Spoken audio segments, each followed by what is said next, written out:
مروة بنت عندها 13 سنة من شبرا الخيمة، خرجت من بيتها تروح درس العربي ومرجعتش. أهلها قلبوا الدنيا، بلغوا الشرطة وفضلوا يدوروا عليها 3 أيام. مفيش أي أثر، لا كاميرات جابت حاجة ولا شهود شافوها. وفي اليوم الرابع جالهم تليفون من رقم مجهول: بنتكم عندي، ما تدوروش أكتر من كده.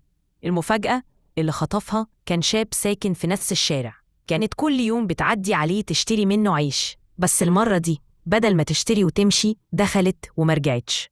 افتكروا ليه خطفها وليه بعد 3 أيام بس اتصل؟ البنت كانت في أوضة صغيرة فوق محل العيش، مربوطة وجسمها كله علامات خوف.